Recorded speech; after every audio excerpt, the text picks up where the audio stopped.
1984 RSSന്റെ sir സംഘചാലക് മധുകർ ദത്താത്രേയ ദിയോറസ് അദ്ദേഹവുമായി രാജീവ് ഗാന്ധി തെരഞ്ഞെടുപ്പ് ധാരണയടക്കം ഉണ്ടാക്കിയില്ലേ? ബാബറി മസ്ജിദ് അവിടെ രാംലല്ല സംഘപരിവാറിന്റെ സമ്മർദ്ദത്തിന് വഴങ്ങി ആരാധനക്കായി തുറന്നുകൊടുക്കാൻ തീരുമാനമെടുത്തത് 1986 രാജീവ് ഗാന്ധിയല്ലേ? മാധവ് ഗോഡ്ബോളെ എഴുതിയ ഒരു പുസ്തകമുണ്ട്. ആ സമയത്ത് കേന്ദ്ര ആഭ്യന്തര സെക്രട്ടറി ആയിരുന്നു. ആ പുസ്തകത്തിന്റെ പേര് തന്നെ Babri Masjid Ram Mandir ഡിലെമ, an acid test for India's constitution.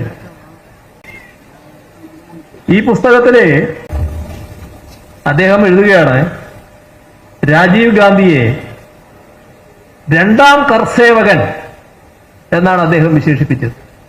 ഒന്നാം കർസേവകനായി വിശേഷിപ്പിച്ചത് നേരത്തെ അവിടെ ഫൈസാബാദ് കളക്ടറായിരുന്ന KK നായരെയാണ്. കല്യാൺ സിംഗ് ആണ് മൂന്നാം കർസേവകൻ. ഉത്തർപ്രദേശിലെ കല്യാൺ സിംഗ് സർക്കാരിനെ പിരിച്ചുവിടാനുള്ള ശുപാർശ, ആരുടെ ശുപാർശ? ഇദ്ദേഹത്തിന്റെ ശുപാർശ. നാലാം കർസേവകനായ പ്രധാനമന്ത്രി നരസിംഹറാവു ചെവിക്കൊണ്ടില്ല എന്നും ഈ ഗോഡ്ബോളെ തന്റെ പുസ്തകത്തിൽ വെളിപ്പെടുത്തുകയാണ്. ഞങ്ങൾക്ക് ആർക്കെങ്കിലും ഇത്തരത്തിലുള്ള ഒരു കെട്ട ചരിത്രമുണ്ടോ? കപിൽ സിബൽ നേരത്തെ കോൺഗ്രസ്സുകാരനായിരുന്നല്ലോ അദ്ദേഹം. അദ്ദേഹത്തോട് 2018 ബാബറി മസ്ജിദ് കേസിൽ സുന്നി വഖഫ് ബോർഡിന്റെ അഭിഭാഷക സ്ഥാനത്ത് നിന്ന് പിൻവാങ്ങണം എന്ന് കോൺഗ്രസ് പാർട്ടി ആവശ്യപ്പെട്ടു.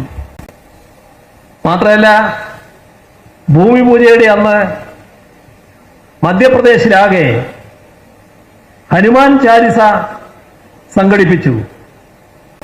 കമൽനാഥാണ് അന്നത്തെ അവിടുത്തെ ഭരണത്തലവൻ. ആ കമൽനാഥ് കോൺഗ്രസ് നേതാവല്ലേ? അയോധ്യയിൽ പ്രതിഷ്ഠാ ചടങ്ങ് നടക്കുന്ന സമയം കർണാടക സർക്കാരിന് കീഴിലുള്ള 34,563 ക്ഷേത്രങ്ങളിലും പ്രത്യേക പൂജയും പ്രാർത്ഥനയും നടത്താൻ കോൺഗ്രസ് സർക്കാർ ഓർഡർ ഇറക്കുകയായിരുന്നു. ഹിമാചൽ പ്രദേശിലെ കോൺഗ്രസ് സർക്കാർ പ്രതിഷ്ഠാ ദിനത്തില് പൊതു അവധിയാണ് പ്രഖ്യാപിച്ചത്.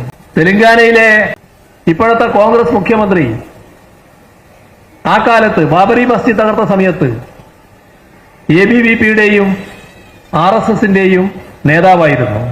ഇതൊക്കെ പഴയ കാര്യമാണെന്ന് പറഞ്ഞ് തള്ളിക്കളയാൻ പറ്റുമോ?